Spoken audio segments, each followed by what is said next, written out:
On the way to school, my grandson pointed out the window. "Grandma, that's my brother." "But you don't have a brother," I answered. He looked at me dead serious and said, "Mom told me I have a twin brother." I slammed on the brakes, and when I turned my head to look out the window, that face sent a chill down my spine. I'm glad you're here. If you're watching this video, give it a like, subscribe to the channel, and tell me in the comments where you're listening to my story of revenge from. I want to know how far it's reached. That morning, I woke up like any other day and stood by the table to carefully check the backpack of Matthew, my grandson. Everything had to be perfect. The notebooks neatly arranged, the pencil case with all the colors he likes, and even the white sneakers I'd scrubbed squeaky clean the night before. His uniform was perfectly ironed and still smelled like the afternoon sun from when I'd hung it out to dry in the yard. I smiled, feeling a sense of relief in my chest, seeing that everything was ready for Matthew's new day. "Matthew, are you done yet, sweetie? You don't want to be late for school," I called out to the living room where he was enjoying a sweet pastry. He looked up, his mouth full of crumbs, and gave me a huge ear-to-ear grin. "All done, Grandma. It was so good. Can you make more tomorrow, please?" Seeing that carefree smile just melted my heart. Matthew is my light, the reason I still get up every day with a little bit of hope, even though life stopped being easy a long time ago. I grabbed the car keys, but before we left, I reminded him, "Put on a jacket, sweetie. It's a little chilly out." Matthew shot toward the door like a lightning bolt, his jacket slung over his shoulder and his little feet bouncing with pure excitement. I shook my head and smiled as I walked behind him, thinking to myself, kids these days, they really don't have a care in the world. Once we were both settled in my old car, Matthew sat in the back, buckled his seatbelt without me having to tell him, and started humming a nursery rhyme he'd just learned at school. His sweet, off-key little voice made me smile without even realizing it. I started the engine and pulled out slowly onto the main avenue that led to his school. The streets of Austin were as noisy as ever at that hour. Yellow school buses stopped to pick up kids, and shouts and greetings could be heard everywhere. On the corner, the tamale stands let off a steam that smelled deliciously of corn, mixing with the cool morning air. People hurried across the street, each lost in the rushed rhythm of the day. When the traffic light turned red, I slowed down and stopped at a busy intersection. I looked around, trying to stay calm in the middle of all the traffic. Suddenly, from the back seat, Matthew pressed his face against the glass, pointed his little finger outside, and shouted in his clear, excited voice, "Grandma! That's my brother." I felt like someone had just thrown a bucket of cold water on me. I turned around and looked where he was pointing with a mix of surprise and the urge to laugh. Matthew was only 10, an age when kids are innocent and have big imaginations. I smiled and tried to make my voice sound as gentle as possible.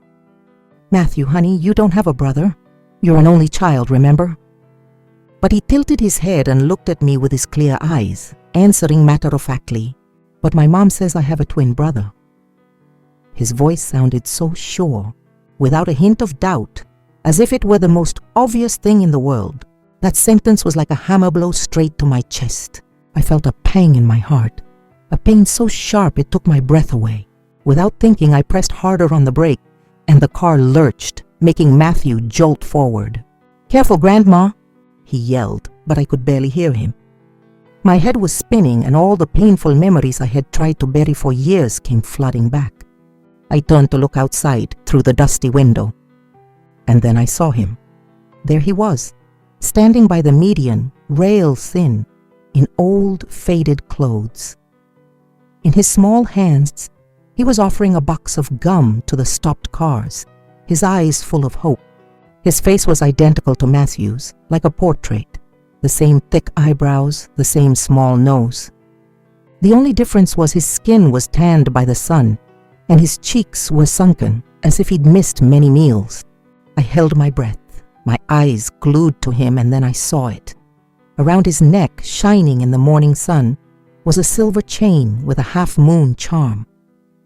I felt my heart stop. That chain, I couldn't be mistaken. It was one of the two I had engraved myself and placed around the necks of my twin grandsons the day they were born. A full moon for Matthew and a half moon for Dylan, the grandson I had lost, or rather, the one they told me had died right after he was born. Without a second thought, I unlocked the door and ran out, leaving behind the noise of the cars and Matthew's shouts from inside. My legs were shaking, but I kept walking, getting closer and closer until I was right in front of the boy. He looked up at me, and in his dark eyes, I saw a flicker of distrust, like a scared little animal. I tried to keep my voice calm, though my heart was pounding a mile a minute. "Hey kid, what's your name?" The boy hesitated, pressing his lips together, then answered in a low voice, almost a whisper, "My name is Dylan." That name shot through me like an electric shock. Dylan, the name of the grandson I had held in my arms, if only for a moment before they told me he was gone forever. Trembling, I tried to ask him more, and, "Where do you live? Who takes care of you?" But the boy took a step back, avoiding my eyes, and mumbled, "My dad told me not to trust anyone but him. I can't talk to you." His words were like a knife in my heart. His dad? My Dylan, the grandson I had lost, how could he be here, alive, with a mysterious adoptive father? I wanted to hug him, to ask him more, to stop him, but the horns of the cars behind me started blaring like crazy, shattering my thoughts. People began to cross the street, and the cars around me sped up impatiently. From inside, Matthew rolled down the window and yelled, "Grandma, I'm going to be late!" I turned and glanced at the dashboard clock. The hand was nearing Matthew's start time. My mind was a mess, but I couldn't let my grandson be late for school. I looked at Dylan and tried to smile. "I'm going to come back and find you, okay?" But the boy didn't answer. He just lowered his head and hugged his box of gum, as if it were the only thing he had in the world. I had to walk back to the car, feeling like each step weighed a ton. When I sat behind the wheel and looked in the rearview mirror, Dylan had already vanished into the crowd of street vendors, small and fragile in the midst of all those people. He disappeared, as if he had only been a shadow in a dream. But that half-moon chain, that face identical to Matthew's, they couldn't have been an illusion. They were real, and that reality was piercing my heart, hurting so much it was hard to breathe. In the back seat, Matthew was still singing innocently, with no idea that my world had just been turned upside down in a matter of minutes. I dropped Matthew off at the school entrance, and as I watched his small figure disappear behind the green painted iron gate, my mind was still in chaos. Dylan's face, the half-moon chain shining in the sun, and his timid little voice haunted me. I couldn't just stand by. I made a screeching U-turn and headed back to the intersection where I had found him. I felt a terrible urgency, as if not finding Dylan right that second meant losing him for a second time. The street was still crowded, but now the sun was beating down harder on the street stalls. I parked the car on the side, got out, and even though my legs were shaking, I walked as fast as I could. I went to every stall, from the tamale lady with a steaming pot to the old man selling newspapers while fanning himself with a paper fan. I showed Matthew's picture to everyone, my voice rushed. "Ma'am, sir, have you seen a boy about this age selling gum around here? He looks a lot like the one in the picture." But all I got were no's. The tamale lady looked at me with pity. "No, ma'am, I haven't seen any boy like that." The man with the newspapers sighed. "So many people pass through here, you don't really notice." I didn't give up. I kept asking the balloon vendors, the kids shining shoes, even a young man selling coconut water on the corner. I described every detail, the face just like Matthew's, the faded clothes, the little box of gum, and the silver chain. But no one knew anything. A woman selling flowers, after looking closely at the photo, just shook her head. "You might be mistaken. There are a lot of kids selling things around here, but none like the one in the photo." I stood there in the middle of the noise, feeling a helplessness that weighed on my chest like a rock. Dylan, my grandson, had been here, right in front of me just a few hours ago, and now it was as if the earth had swallowed him whole, without a trace. I clutched Matthew's photo in my hand, my fingers trembling so much I crumpled a corner. I wanted to scream, to shout Dylan's name, but I knew it would do no good. People kept walking past me, oblivious, and the sound of horns, vendor shouts, and laughter seemed to mock my desperation.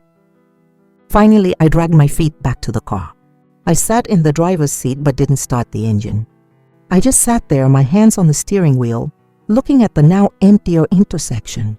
In my head, the image of Dylan, thin and alone, played over and over. "I'm going to come back and find you," I had told him. But now I felt like I had failed him from the very beginning. When I got back to the mansion, it was almost noon. The huge house with its white walls and elegant windows only made me feel emptier. I walked into the living room where Stephen, my son, was sitting at the dining room table, going over a pile of papers. He was wearing a white shirt, his tie crooked, and you could see the sleepless nights from work in his eyes. I took a deep breath, trying to keep my voice calm, but I couldn't hide the tremor. "Stephen, I just saw a boy at the intersection. He's identical to Matthew, like two peas in a pod. He said his name is Dylan and he was wearing the half-moon chain I made for them." Stephen looked up, frowning, his expression full of doubt. He put his pen down on the table and said slowly but coldly, "Mom, you must be tired. Dylan died at birth. You know that perfectly well. The doctor told us. You even held him one last time." His words were like a sharp knife twisting in my heart. I wanted to scream that I wasn't mistaken, that I had seen Dylan, that he was alive, selling gum at an intersection. But I just stood there, my mouth open, unable to say a thing. Just then we heard footsteps on the stairs. Sarah, my daughter-in-law, came down wearing a light silk dress, her long hair loose. When she heard me mention Dylan, her face went pale and her eyes widened in fear. I noticed her reaction and was about to say something else, but Sarah cut me off, her voice trembling, almost shouting, "Mom, why are you bringing that up again? How long are you going to torment me? I lost a son. Do you know how painful that is?" And she burst into tears, covering her face with her hands as her shoulders shook. I was frozen, feeling like the floor was opening up beneath me.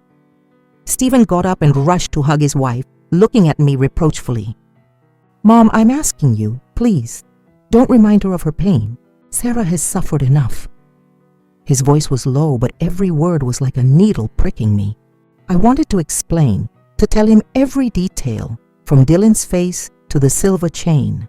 But Stephen's look and Sarah's crying left me speechless. I felt like my own family was pushing me away, treating me like a crazy woman clinging to a story no one believed. I turned around in silence and went to my room, closing the door behind me. The huge room with the king-sized bed where Arthur, my husband, and I used to sleep, now held only me, lonelier than ever. Outside the window, the sun was high, and the chirping of the birds seemed to mock my pain. I sat down at my vanity, opened the old oak drawer where I keep my most precious treasures. I took out a small velvet box, opened it, and inside were the first sketches I drew when I hand-made the two chains for Matthew and Dylan. The full moon and the half moon, carefully drawn in pencil, were now yellowed with time. I ran my finger gently over the drawing, feeling every line I had traced with such care, every detail I had engraved with all my heart. My tears fell onto the paper, soaking it. "Dylan," I whispered, as if saying his name would bring him back. I remembered the day I engraved that chain, when I still had hope of holding both my twin grandsons, of watching them grow up together. But a few days after they were born, the doctor gave us the news that Dylan had died. I still remember how I felt the world collapse around me, how I clutched that cold little box and cried until I had no tears left. But now I had seen Dylan, I had heard him speak, I had seen the chain around his neck. How could I be wrong? But Stephen didn't believe me, and Sarah was crying as if I were hurting her on purpose. I felt trapped in a nightmare, where the truth I had seen with my own eyes was being denied by my family. I hugged the velvet box as the tears continued to fall in silence. "I'm not crazy, Stephen," I told myself in a whisper. "I wasn't mistaken. Dylan is alive, and I'm going to find him, even if I have to do it alone." I sat in that silent room, with only the ticking of the clock on the wall for company. I thought of Arthur, of the days we spent together overcoming so many hardships to build this family. If he were alive, he would surely understand me. He would be on my side. But now I was alone, facing a truth no one believed. I wiped my tears and carefully put the box back in the drawer. I promised myself that no matter how much it hurt, no matter how lonely I felt, I couldn't give up. Dylan was out there somewhere and I was going to find him. I had to uncover the truth, not just for Dylan, but for myself. For all the years I had lived and fought for this family. That afternoon, I sat alone at the dining room table. The golden evening light streamed through the window, landing on the old tablecloth. The chair across from me where Arthur, my husband, used to sit, was now empty, a silent reminder of everything I had lost. I looked at it, my heart aching, and the memories flooded in, taking me back to the days I thought time had buried, the days when Arthur and I built everything from scratch, and when I believed our family would be strong forever, no matter the storms. Over 30 years ago, Horizon Realty was just a small dream in a cramped little room in Austin. Our office had nothing more than an old peeling wooden desk, 2 rusty metal chairs, and a city map tacked to the wall, its edges curled from the humidity. I still remember the mornings when Arthur and I would ride around the city on his beat-up scooter, looking for properties, meeting with clients, and convincing everyone to believe in projects that even we weren't sure would work out. Our lunch was almost always a sandwich we'd eat in a hurry on the sidewalk, with swigs of bitter black coffee from some street vendor. There were days when the exhaustion would get the best of me, and I just wanted to give up. But Arthur would always take my hand and tell me in his steady voice, "Carmen, as long as we don't give up, everything will be okay." I remember perfectly the night the company almost went bankrupt. An employee we trusted completely, someone Arthur called a brother, stole a huge amount of money from our biggest project. The contract was canceled. Our clients turned their backs on us, and the bank denied us any more loans. That night, Arthur sat silently at his desk, the yellowish light hitting his face and making his eyes look red from lack of sleep. I sat beside him, not knowing what to say, just making him another cup of coffee. But as dawn began to break, Arthur stood up, put a hand on my shoulder and said, "We're going to get through this, Carmen. I promise you." And he did. He hustled. He convinced every investor. He even sold his mother's wedding ring to pay off the debts. I cried when I found out, but Arthur just smiled. The ring is just a thing. Our family is what's important. Those difficult years slowly faded behind us. Horizon Realty grew, and from a tiny office, it became a corporation with hundreds of employees. We moved into this mansion, the place I always dreamed would be our family's home. When Stephen was a boy, I used to take him to the construction sites. He'd put on a blue jumpsuit and a giant construction helmet that covered his eyes, and as he played in the sand, he'd say in his little voice, "When I grow up, I'm going to build super tall houses that reach the clouds just like you guys." Seeing him, Arthur and I would just smile, filled with pride. We thought that as long as we had each other and we had Stephen, we had everything. Then Jenny, my younger daughter, was born. She was completely different from her brother. While Stephen liked to sit at his dad's drafting table looking at blueprints, Jenny loved to run all over the yard with a stick in her hand, pretending it was a sword, yelling that she was going to catch all the bad guys. I still remember the day when, at just 15, she stood in front of Arthur and me and declared in a firm voice, Mom, Dad, I want to go to the police academy. I want to be the one who defends justice." Arthur was completely against it. He shook his head and said seriously, "You're a girl. Being a cop is too dangerous. You should study business, so you can take over the company with your brother." But Jenny, with her bright eyes and her chin held high, replied, "Dad, if I don't do it, who's going to protect people like us?" In the end, Arthur had to smile, though he was still worried inside. He took her hand and said, "All right, but promise me you'll always be careful." Watching them, I knew my daughter had inherited the strength of both of us. Our family at that time was filled with pride. I thought that after so many years of hard work, we had finally achieved complete happiness. The company was doing well. Stephen was studying to follow in his father's footsteps, and Jenny was chasing her dream with incredible determination. But then, the bad news came like a storm. One afternoon, Arthur came home from the hospital, his face pale. He took me to his office, closed the door, and told me, his voice trembling, "Carmen, I have cancer. It's terminal." I froze, feeling my world fall apart. I squeezed his hands and asked, "How is that possible? Couldn't the doctor be wrong?" But Arthur just shook his head, hugged me, and said with a broken voice, "I'm sorry, Carmen. I don't want to leave you." Arthur's last months were the most painful of my life. I took care of him, made him the coffee he loved so much even though he couldn't drink it anymore. I would sit by his bed, holding his hand, telling him stories about when we met, about the dreams we built together. He grew weaker, but he still tried to smile to tell me, "Carmen, you have to be strong. For Stephen, for Jenny, and for you." One afternoon, as the sun streamed through the window, Arthur called Stephen over. Trembling, he handed him the key to the office and said in a whisper, "Son, the company is our life's work. You have to take care of it, okay?" Stephen nodded, tears streaming down his cheeks. I listened from the doorway, my heart in pieces. Arthur left us a short time later. The huge house suddenly felt empty. Meals were now just for me. I no longer heard Arthur's laughter, nor his deep voice talking about new projects. I tried to keep busy, taking care of my children, but every night, when I went back to my room, I would sit by his empty chair, staring into space and crying. After Arthur's funeral, the house felt lifeless. Stephen threw himself into work as if it were the only way to forget the pain of losing his father. I would see my son, now a grown man, sitting in Arthur's office, buried under piles of papers. His eyes were sunken with dark circles from sleepless nights. Several times I went in, put my hand on his shoulder and said gently, "Stephen, the company is important, but family is more important. You have Sarah, don't leave her alone." Stephen would just nod, but his gaze was distant, as if he were trying to hold on to something that was slipping through his fingers. "I know, Mom," he'd reply in a hoarse voice, and then lower his head back to the papers. I would stand there, watching my son, with an immense ache in my heart. I knew he was trying to carry the whole world Arthur had left behind, but I was scared he was losing himself.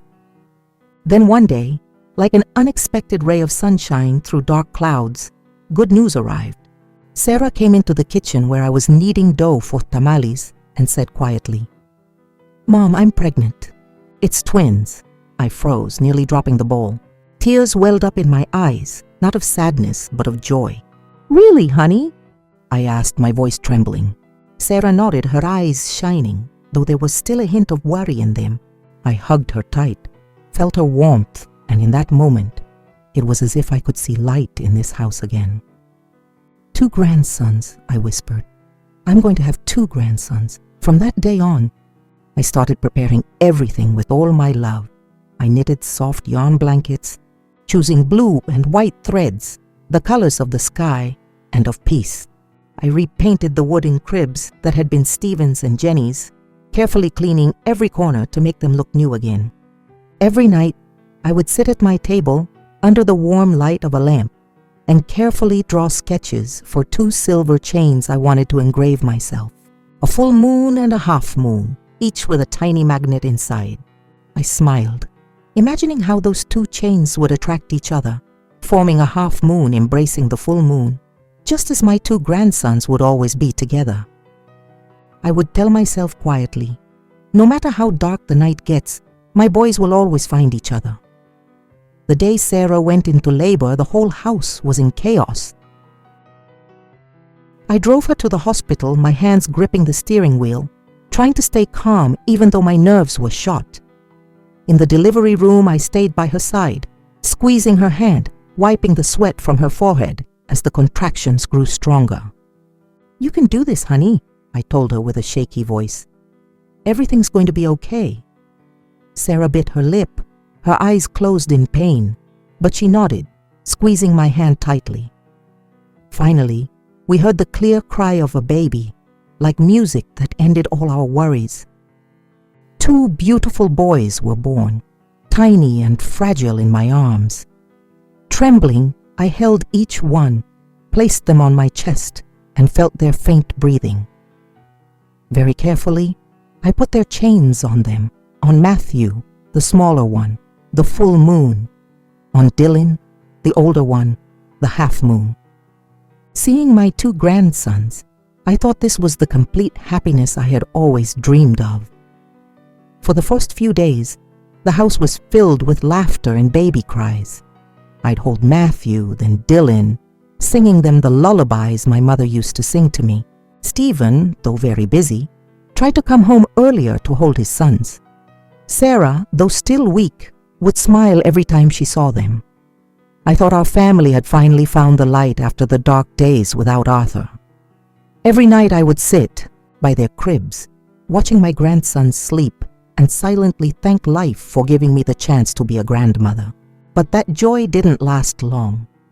Just a few days later, one morning while I was preparing a bottle for Matthew, the doctor called Stephen and me into his office. He was a middle-aged man with a serious face, and he told us in a grave voice, "Mrs. Sanchez, Stephen, I'm very sorry. Dylan didn't make it. It was an unexpected complication. We did everything we could." I was paralyzed, as if my blood had turned to ice. "No, that can't be," I stammered. "I held him last night. He was fine." I ran to the intensive care unit, begging them to let me see Dylan one last time. But a nurse stopped me and said coldly, "Ma'am, the hospital has already taken care of the arrangements. Please don't make things more difficult for us," I screamed, my voice broken. "He's my grandson. I have to see him." But Stephen stopped me, his eyes red. "Mom, stop. Don't make things harder." I clutched my chest, feeling my heart break. The funeral was quick, in a cold room at the funeral home. The tiny casket was closed, and I just stood there, my chest tight, with a lump in my throat that wouldn't let me speak. I couldn't see Dylan one last time. I couldn't touch him. I couldn't say goodbye. That pain was like a knife that stabbed my soul, leaving a wound that would never heal. After that day, Sarah changed completely. She fell into a depression, spending hours sitting in her room without moving, her gaze lost. Sometimes, when she saw Matthew, she would suddenly burst into inconsolable tears, hugging him and murmuring, "Why only you? Why not both of you?" I tried to comfort her, but every word I said seemed to make things worse. Once, Sarah looked at me with red-rimmed eyes and yelled, "You don't understand. You don't know what it's like to lose a child." I fell silent, not knowing what to say, feeling helpless in the face of her pain. Sarah started asking Stephen for a divorce. She would tell him in a desperate voice, "You deserve a better wife, not a failure like me. I don't want to be a burden." Stephen would refuse, always trying to comfort her. "It's not your fault, Sarah. We'll get through this together." But I could see the light in Stephen's eyes was dimming too. He worked more and more, taking refuge in the office, leaving Sarah alone with her depression. She started leaving the house often, saying she was going out with friends to clear her head. I didn't know where she went or what she did, but every time she came back she was more distant. It was just Matthew and me. I tried to give my grandson all the love he was missing from his parents. Late that night, after a dinner that Stephen once again left half-eaten to go to a meeting, I sat in the living room. The dim yellow light illuminated the white walls of the enormous house. Matthew was at the table, concentrating hard on his homework, moving his little pencil slowly across the notebook. He yawned and his round little eyes started to close. I got up, made him a glass of warm milk, put it on the table and said softly, "Come on, sweetie, finish this up and then it's off to bed. You have to get up early tomorrow." Matthew smiled, a little milk mustache on his lip, and nodded. "Okay, Grandma." I stroked his head, watching him drink his milk so obediently, and felt a little warmth in my heart. But in the back of my mind, the image of Dylan, the thin boy from the intersection with his half-moon chain, kept replaying. I hugged Matthew, sang him an old lullaby in a low voice, and carried him to bed. When I tucked him in, I gave him a kiss on the forehead and whispered, "Sweet dreams, my love." But seeing Matthew's face, I saw Dylan again, and my heart ached as if someone were squeezing it. I went back to the living room and sat in the old armchair with a cup of coffee that had already gone cold. The house was silent, except for the ticking of the clock on the wall. I looked at the family photo hanging on the wall, where all of us, me, Arthur, Stephen, and Jenny, were smiling. But now, that photo only made me feel lonelier. Stephen was busy, Sarah was distant, and Dylan, was I just making up a dream to comfort myself? I clutched the mug, trying to hold back my tears. "You're not crazy, Carmen," I told myself. "You saw Dylan. He's alive." Just then, there was a knock on the door, pulling me from my thoughts. I was surprised. I got up and went to open it. Standing in front of me was Jenny, my younger daughter, still in her dark blue police uniform, her black hair still damp with sweat from a long shift. The heavy backpack on her shoulder made her stoop a little. Under the porch light, Jenny's eyes shone, but I could tell she was worried. "Mom, you look so sad. Did something happen?" she asked as soon as she came in, her voice full of affection. I invited her in, made her a cup of hot tea, and the smell of mint filled the air. We sat across from each other and I started telling her everything, my voice trembling, as if I feared that if I didn't say it right then, I'd never have the courage again. I told her about the morning at the intersection, about the boy who was identical to Matthew, about the half-moon chain shining on his neck. I told her how Stephen didn't believe me, how Sarah started crying, and how alone I felt when no one supported me. "I saw Dylan, Jenny," I said, as tears streamed down my cheeks. "I know it was him, but nobody believes me. I feel like I'm losing everything all over again." Jenny sat in silence, her eyes fixed on me. She didn't interrupt, just listened, clutching her teacup as if to control her emotions. When I finished my story with a sigh, Jenny put her cup down on the table, looked me straight in the eye and said in a firm voice, "I believe you, Mom. If you say you saw Dylan, then something strange is going on here, and we're going to find out the truth together." Her words were like a ray of light in the darkness of my heart. I was speechless, and my trembling hand reached for hers. Her hand was strong and warm, and she squeezed it as if to give me strength. For the first time in many days, I felt I wasn't alone anymore. Jenny took a small, worn leather notebook out of her pocket and started taking notes. "Mom, tell me every single detail," she said, with the same seriousness she used at the police station. I tried to remember the exact location of the intersection, the time, Dylan's faded clothes, the box of gum in his hand, and even the look of distrust in his eyes when I asked for his name. Jenny wrote quickly in clear handwriting, each line like a map that would lead us to the truth. "Do you remember exactly what brand of gum he had?" she asked, her eyes shining with determination. I nodded. The image of the box was clear in my mind. It was the cheap kind, the ones they sell individually at the markets, green, the Chiclets brand. Jenny nodded, wrote something else, and then looked up. "Mom, I don't think this is that simple. If Dylan is alive, someone hid him on purpose, and I'm not going to leave you alone in this." Hearing her, I couldn't hold back my tears. I had lost Arthur, I had lost Dylan, or so I thought. And now that Stephen and Sarah had turned their backs on me, Jenny was here, like a fire warming my heart. I squeezed her hand and whispered, "Thank you, sweetie. I don't know what I'd do without you." Jenny smiled, that strong but loving smile that I remembered in Arthur. "I'm your daughter, Mom. I'm not going to let you fight this alone," she said, then stood up and set her backpack on the floor. "I'm staying here tonight. I'll take tomorrow off. Will you come with me to the hospital?" I nodded, feeling a part of the weight I was carrying lift. The next morning, I woke up before sunrise, when only a gray light was filtering through the window. I was in the kitchen, carefully toasting some slices of bread, and the smell of butter filled the room. I made 2 cups of coffee with milk, one for me and one for Jenny. hoping the warmth of the coffee would help calm my nerves before the important day ahead. Today, Jenny and I were going to the hospital, the place where my family's tragedy began, where I lost Dylan, or at least where they told me I had. I put the plate of toast on the table, my heart heavy, but also with a small spark of hope. With Jenny by my side, I no longer felt alone. Jenny came down from the living room, still in her dark blue police uniform, her black hair tied back neatly. Her badge, pinned to her chest, shone in the kitchen light. She looked at me and smiled a little. "Up so early, Mom? Smells delicious. I'm starving." I pushed the plate of toast toward her, trying to smile back. "Eat up, sweetie. It's going to be a long day." Jenny nodded and took a bite of toast, but I knew her mind was focused on what we had to do.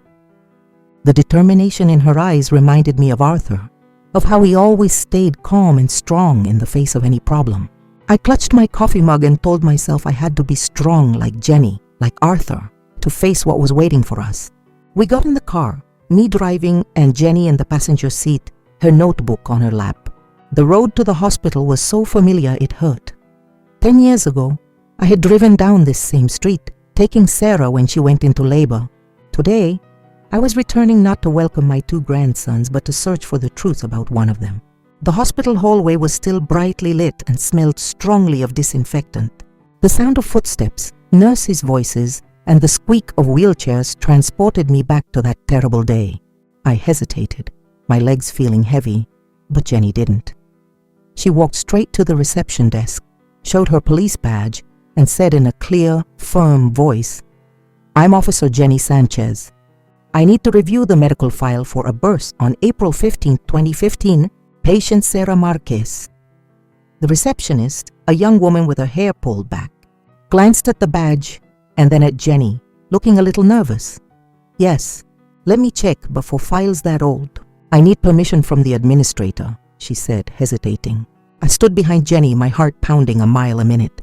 I was afraid they would say no, that the door to the truth would be slammed in our faces. But Jenny didn't flinch. She nodded and said calmly, "Then please call the administrator. This is an important matter."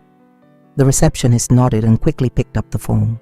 I looked at my daughter, feeling a mix of pride and worry. Jenny, with that firmness, was doing what I couldn't have done alone. A little while later, the administrator appeared, a middle-aged woman with a serious face. After speaking for a few minutes, she led us to a small room at the end of the hall where they kept the old files. They handed us a thin folder, its pages already yellowed. I looked at the folder and felt a knot in my stomach. This was all that was left of the day Dylan was born, and also the day they told me he had died. Jenny turned the pages carefully, taking quick notes with a pencil. I moved closer to read the scribbled handwriting, and suddenly my eyes stopped on one page. Dylan's death certificate. But what made my blood run cold was that the space for the witness's signature was blank. Not a single signature, not a stamp. The date and time of death were written in a hurry, with shaky handwriting, completely different from the rest of the information, and, most importantly, the name of the doctor on duty that night, Dr. Raul Vargas, was underlined in blue ink as if someone had wanted to highlight it on purpose. I pointed to the paper, my voice trembling. "Jenny, look at this. Why is there no witness signature? And this handwriting, it's not the same as the rest." Jenny frowned, her sharp eyes scanning every line. "You're right, Mom," she whispered, writing faster. Then she looked up and asked the administrator, "Where is Dr. Raul Vargas now?" The administrator shook her head and said without emotion, "He resigned suddenly after that shift. No one could contact him. The rumor is he left the country." Jenny nodded, but I saw a glint in her eyes, like a predator who has just found a clue. As we left the archives, we passed the hallway where Sarah had been admitted. The smell of disinfectant and the cold white light gave me a chill. Just then, an older nurse with graying hair came out of a room. She looked at me and suddenly stopped, a surprised look on her face. "Mrs. Sanchez, right?" she asked in a low voice. I nodded, my heart racing. "Do you remember me?" The nurse nodded and led us to a corner of the hallway where no one was around. She whispered, her voice full of concern.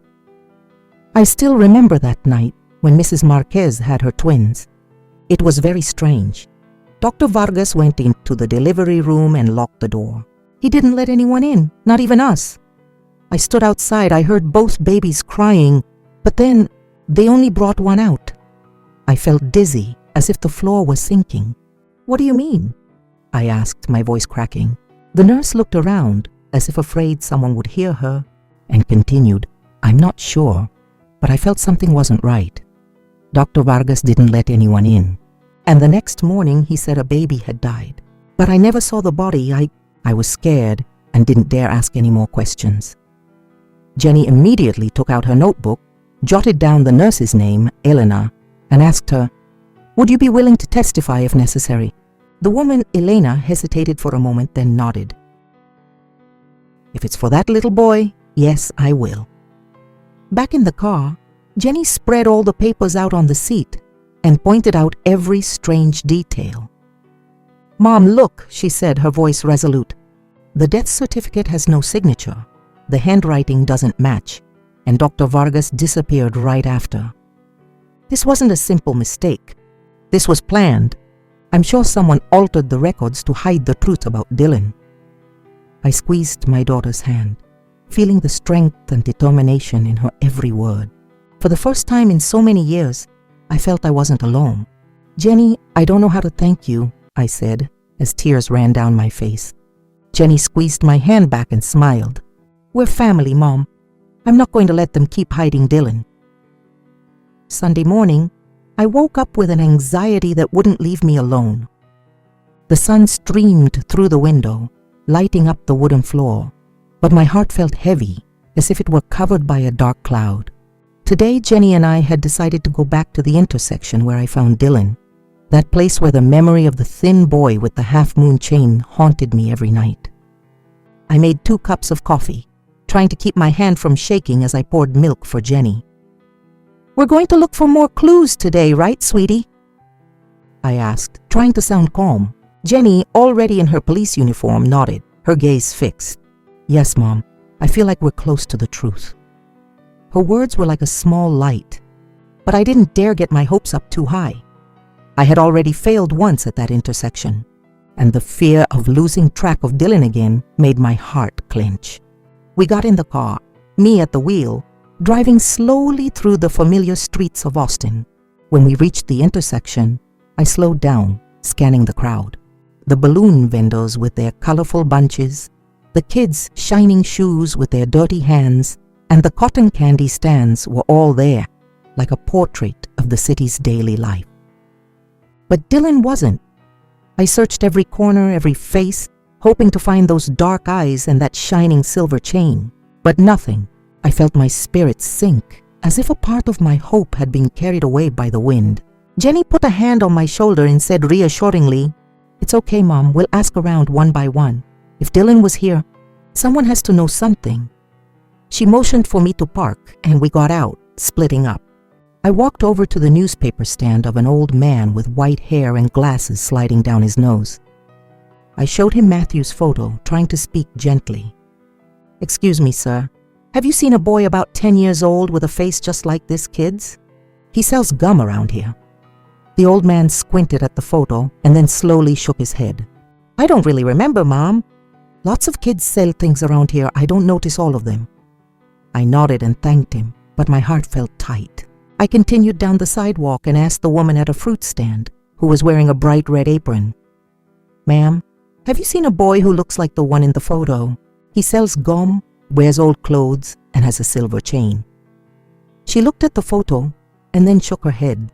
"There are a few kids who sell things, but I haven't seen anyone like that all week."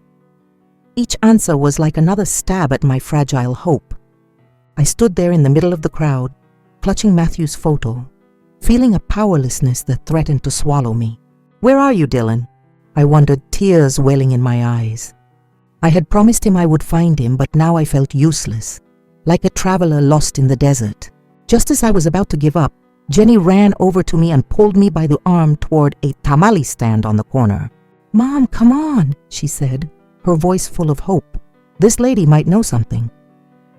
The tamale vendor, a plump woman with gray hair in a bun, was quickly spooning salsa over hot tamales. The smell of corn and chili reminded me of the mornings I cooked for Matthew. Jenny showed her Matthew's photo and asked, "Excuse me, ma'am, have you seen a boy who looks just like the one in the photo? He sells gum here at the intersection." The woman looked at the photo, sighed, and looked at us with pity. "Of course," she said, lowering her voice. "The little gum boy, he's a spitting image of the one in the photo. He always used to stand on that corner in the mornings, but it's been about a week, no, I think a few weeks now, that I haven't seen him." My heart leaped. "Are you sure?" I asked, my voice trembling with excitement. "Do you know anything about him? Where he lives, or who takes care of him?" The woman glanced around, as if afraid someone was listening, and then lowered her voice even more. "The rumor is he helps out at the house of Mr. Roger Caldwell, the owner of Sunlight Construction. Those people are very rich. They have a mansion on the outskirts of town. They say the man sends him out to sell gum every day, says it's to teach him something, but lately he's disappeared. That's all I know." The name Roger Caldwell hit me like a lightning bolt. Roger, the biggest rival of Stephen's company, the man Arthur had always warned me was a snake, always looking for a way to screw us over. I froze, my hand shaking so badly I almost dropped Matthew's photo. My grandson, Dylan, in the hands of my family's enemy? How was that possible?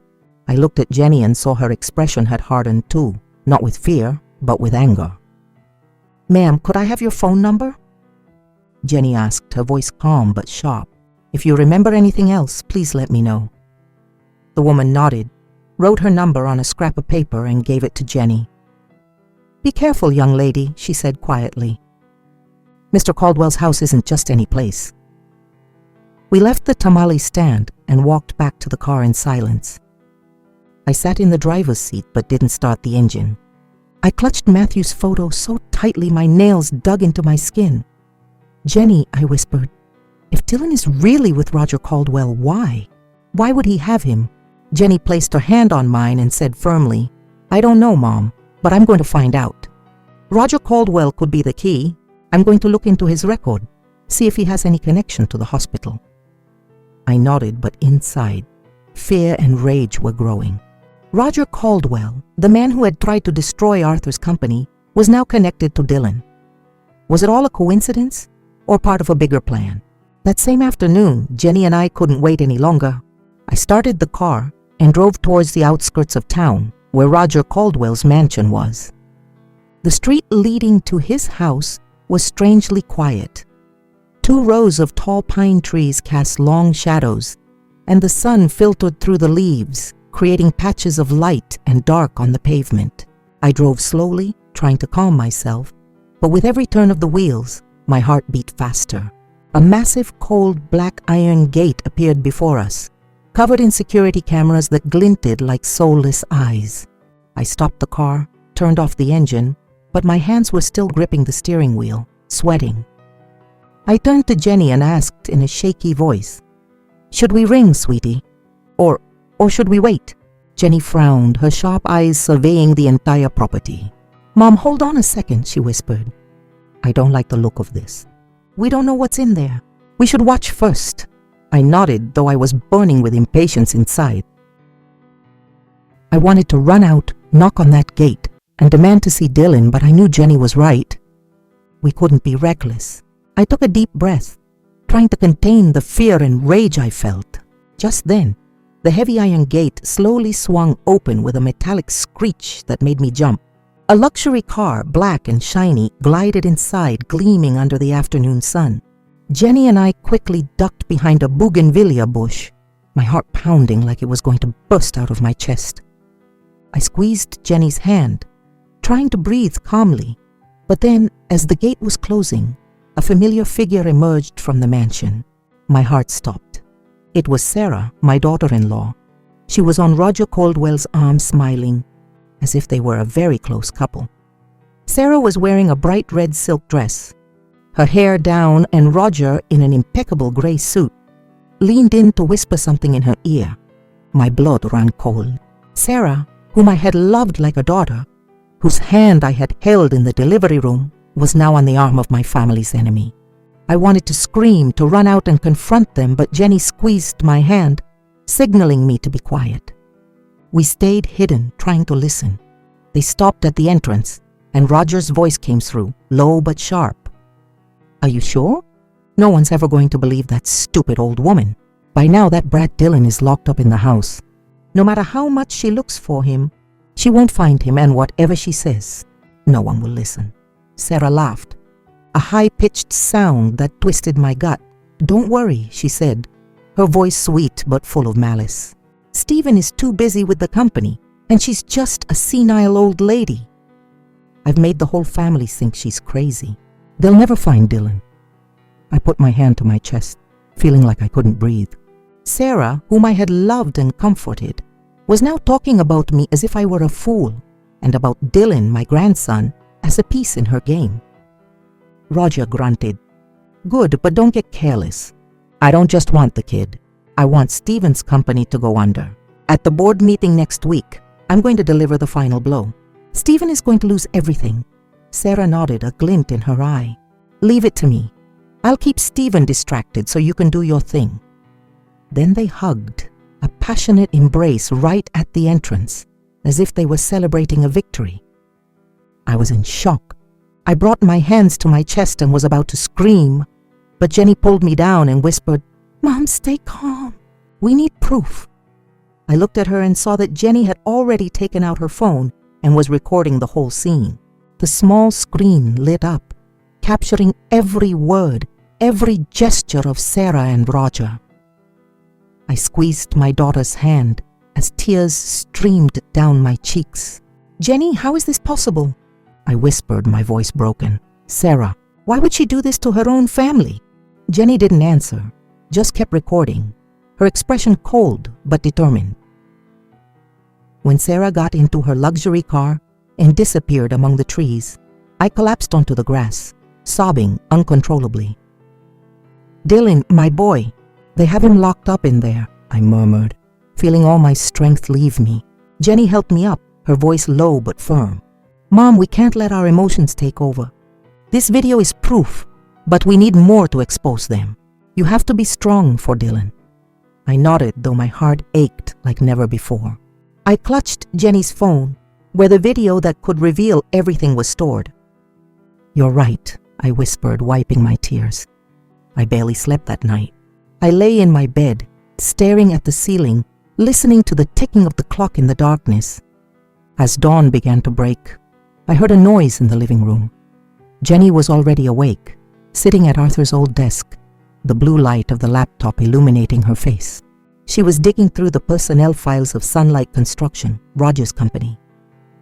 I came in with a hot cup of coffee and placed it on the table. "Did you find anything?" I asked, my voice hoarse from lack of sleep. Jenny looked up, her eyes red with exhaustion but shining with determination. "Mom, I found a list of employees they fired about 2 years ago. There's one name that stands out, Rosa Mendez. She was Roger's housekeeper for many years. If anyone knows about Dylan, it could be her." I nodded, my heart pounding. Rosa Mendez. That name was like a small light in the middle of my storm. Jenny started making calls. She tried to contact several people on the list, but most didn't answer or just gave curt replies and hung up. Finally, when she called Mrs. Mendez's number, it rang, and an older woman's very cautious voice answered on the other end. "Who's calling?" she asked, her voice trembling as if she were afraid. Jenny introduced herself briefly, her voice calm but firm. "This is Officer Jenny Sanchez with the Austin Police Department. I'd like to speak with you about a boy who may be connected to Mr. Roger Caldwell. Would you be able to meet with me?" There was a long silence on the other end, and then Mrs. Mendez replied coldly, "I don't want anything to do with Mr. Caldwell. Don't call again." And she hung up. I felt like a bucket of cold water had been thrown over me. "Jenny, what now?" I asked, dejected. But she didn't give up. She looked at me and handed me the phone. "Mom, you try talking to her. If she took care of Dylan, maybe you can convince her." I took the phone, took a deep breath, and dialed again. When Mrs. Mendez answered, I didn't let her speak. I said quickly, my voice trembling, "Mrs. Mendez, my name is Carmen, Stephen Sanchez's mother." "The boy you took care of." He's my grandson. His name is Dylan. I'm begging you, please help me bring him back to his family. I just want my boy to be safe." My words tumbled out, loaded with 10 years of pain and hope. On the other end, there was another silence. So long I thought she had hung up. But then I heard a sigh, and she said, her voice softer, "All right, I'll meet you, but not in a public place. There's a small coffee shop by the train tracks on Juarez Street. Tomorrow at 3 in the afternoon." I nodded over and over, even though she couldn't see me. "Thank you, ma'am. Thank you so much," I said as tears streamed down my face. Jenny patted me on the shoulder and smiled. "Mom, we have a chance now." The next day, Jenny and I arrived at the old coffee shop on Juarez Street. The worn wooden tables and chairs, the smell of roasted coffee, and the distant sound of the train reminded me of the days when Arthur and I would sit in places like this, dreaming about the future. We chose a table in the corner and waited. At 3 o'clock sharp, a thin woman walked in, wearing a dark dress and a straw hat covering her gray hair. It was Rosa Mendez. Her eyes dotted around nervously as if she were afraid someone was following her. I stood up and motioned to her. She came over, sat down, and picked up the cup of coffee I had already ordered for her, but she didn't drink. "Mrs. Mendez, thank you for coming," I said, trying to sound as kind as possible. She nodded, but her gaze was still wary. Jenny started to speak. "Could you tell us about the boy you cared for at Mr. Caldwell's house?" Mrs. Mendez was silent for a moment, then began to speak, her voice trembling. "I was Mr. Caldwell's housekeeper for 10 years. One day he brought home a little boy, said he was his adopted son, and put him in my care. The boy was about 3, small and thin. He called him Dylan." I felt my heart clench. "Was the boy wearing a silver chain with a half moon?" I asked quickly, my hand shaking so much I spilled a little coffee. Mrs. Mendez nodded, her expression softening as if she were remembering. "Yes, his name was Dylan. He always wore that chain, never took it off." I couldn't hold back my tears. "He's my grandson," I whispered, my voice cracking. Jenny gripped her pen and quickly wrote down every word. Mrs. Mendez continued, her voice growing more unsteady. "They kept Dylan locked in the basement most of the day. Mr. Caldwell wouldn't let him go to school or play outside. When he turned 8, he started sending him to the intersection to sell gum. Said it was to get him used to a hard life. It broke my heart to see him like that. I would secretly give him sweet bread. I gave him a toy car.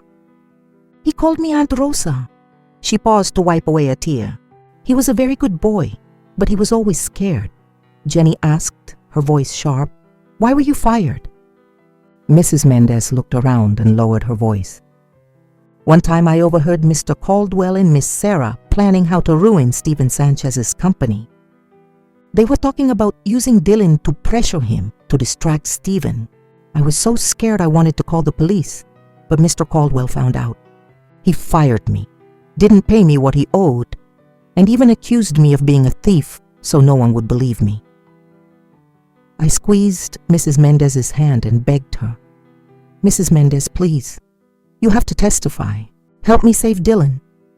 She was silent, her eyes full of pain. Then slowly, she opened her old purse, took out a small red toy car with chipped paint, and placed it on the table. "I kept this because I always believed that one day that boy would be free," she said, her voice choked with emotion. "I'll testify. For Dylan." Jenny immediately took a statement, noting every detail, and arranged to take Mrs. Mendez to sign it before a notary. We left the coffee shop as evening was setting in. The reddish sunlight hit the train tracks and made the toy car I was holding in my hand shine.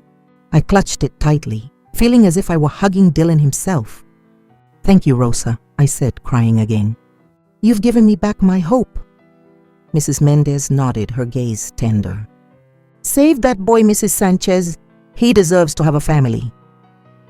On the way back, I sat in the car, holding the toy car. Jenny drove, her eyes fixed on the road, but I could see they were red. "Mom, we're almost there," she said. "With Mrs. Mendez's statement, we can take this case to court." I nodded.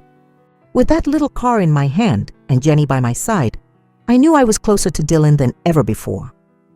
A few days later, the complaint file was complete.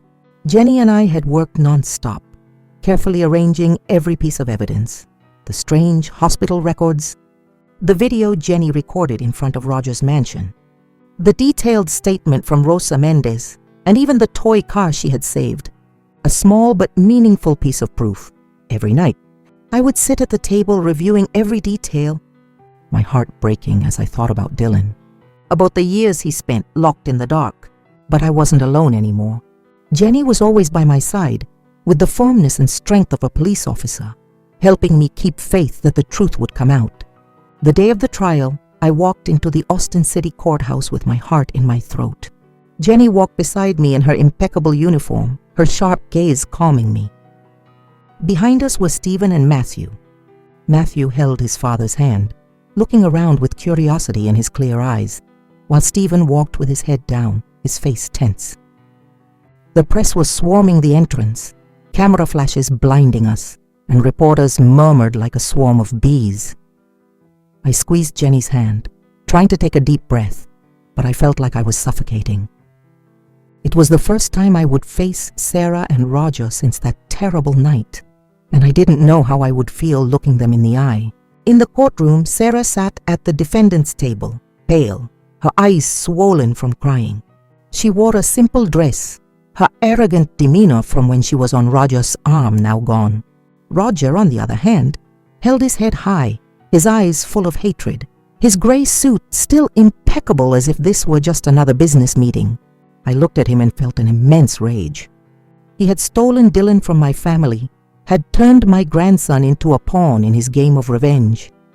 I wanted to scream, to run up and confront him, but Jenny put a hand on my shoulder and whispered, "Stay calm, Mom. Today the truth will speak." The prosecutor began his opening statement. He presented the evidence one by one, his voice monotonous but sharp. When the video Jenny recorded appeared on the large screen, the entire courtroom held its breath. Sarah's mocking voice echoed, "No one's ever going to believe that stupid old woman. By now, that brat Dylan is locked up in the house." I looked at Stephen and saw my son had his head down, clenching his fists so tightly his knuckles turned white.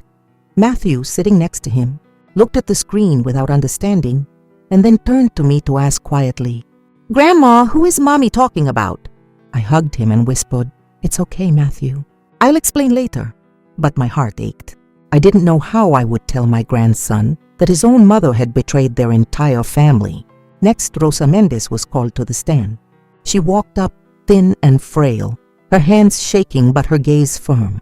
She recounted in detail how they kept Dylan locked in the basement, how Roger forced him to sell gum, and how they threatened her and fired her when she tried to help him. "I cared for that boy as if he were my own son," she said, her voice breaking. "He called me Aunt Rosa. I can't forget the look of fear in his eyes every time Mr. Caldwell appeared." Murmurs spread through the courtroom. Some people were crying. I squeezed Jenny's hand as tears streamed down my face. Rosa, the woman I had only met once, had given me hope, and now she was here, speaking the truth for Dylan. When the judge asked about the motive, Roger shot up and screamed like a madman. "Your father ruined my family. Arthur Sanchez fired my father for embezzlement. My mother died because we didn't have money for her medicine, and my father killed himself shortly after. I swore I would make the entire Sanchez family pay. Dylan was my tool, and Sarah was just a pawn in my game. I never loved her." He pointed at Sarah with contempt. The whole room fell silent. Sarah burst into uncontrollable sobs, turned to Stephen, and said with a trembling voice, "Forgive me, Stephen. I just wanted to be with Roger. I didn't know he was just using me." Stephen didn't answer, just bowed his head, his shoulders shaking. I looked at my son, my heart in pieces. Stephen had loved and protected Sarah, but she had stabbed him in the heart. The prosecutor finished listing the charges: kidnapping of a minor, forgery of documents, financial fraud, conspiracy for corporate sabotage, and witness tampering. The judge banged his gavel and delivered the sentence. Roger was sentenced to many years in prison, and Sarah, as an accomplice, also received a just sentence. As they were led away, I looked at Sarah, but I no longer felt rage, only sadness. She had been part of my family, but now she had lost everything. It was getting dark when we left the courthouse. Stephen walked beside me and said in a hoarse voice full of regret, "Mom, forgive me. I didn't believe you. I left you all alone in this." I took my son's hand and shook my head. "I don't blame you, Stephen. I just want our family to be whole again." Matthew took my hand, looked up and asked, "Grandma, is my brother Dylan really coming to live with us now?" I smiled, though tears were still falling. "Yes, my love." A social worker approached us, holding the hand of a thin boy with dark, still frightened eyes who was hiding behind her. "Dylan." I opened my arms and called his name softly. "Dylan." The boy hesitated, his gaze shy, but then he suddenly ran and hugged me tightly, saying in his little voice, "Grandma." That word was like a ray of light that shattered all the darkness I felt. I hugged Dylan tightly, feeling his small body tremble in my arms. "I'm here now, Dylan," I whispered as my tears soaked his hair. "I'm never letting you go again." Matthew shouted with joy and started running around his brother. "I have a brother! I really have a brother!" He took out his full moon chain and brought it close to Dylan's half moon. The two silver pieces clicked together, the magnet joining them, and they shone under the rising moon. I looked at my two grandsons, my heart full of a happiness mixed with pain. 10 years Dylan had suffered so much, but now he was back. Stephen knelt and hugged both his sons as belated tears ran down his cheeks. "Forgive me, Dylan," he said, his voice cracking. I didn't know you were alive." Dylan looked up, still with a little fear in his eyes, but he nodded gently and hugged his father. Jenny put a hand on my shoulder and smiled. "We did it, Mom." I took my daughter's hand, feeling a gratitude I couldn't put into words. I looked up at the sky, where the moon was growing brighter among the clouds. "Arthur, are you watching?" I whispered to myself. "Our family is complete again. The moon will shine again, no matter how dark the night." I hugged Dylan and Matthew, felt the warmth of my two grandsons, and knew that even though this journey had been so painful, I had found my light. I have walked a path full of tears, loss, and betrayal. But looking back, I understand that it was those trials that made me stronger than ever. The lesson I want to share with everyone is this: never let others deny the truth your heart knows, and do not stay silent when justice is buried. The love for my family, for my grandsons, became the flame that guided me through the darkness. Life can take many things from us, but faith, perseverance, and the desire to find justice will help us stay on our feet. I want everyone, especially women who sometimes feel weak, to remember that neither age nor circumstances are a reason to give up. We always have the right to stand up, to fight for the truth, and to protect what is most sacred in our lives. The story you've just heard has had names and locations changed to protect the identities of the people involved. We don't tell this to judge, but in the hope that someone might listen and stop to reflect. How many mothers are suffering in silence within their own homes? I truly wonder. If you were in my place, what would you do? Would you choose to stay silent to keep the peace? Or would you dare to face it all to reclaim your voice? I want to know your opinion, because every story is like a candle that can light someone else's path. God always blesses, and I'm convinced that courage leads us to better days. Meanwhile, on the end screen, I'm leaving you 2 of the channel's most beloved stories. I'm sure they will surprise you. Thank you for staying with me until this moment.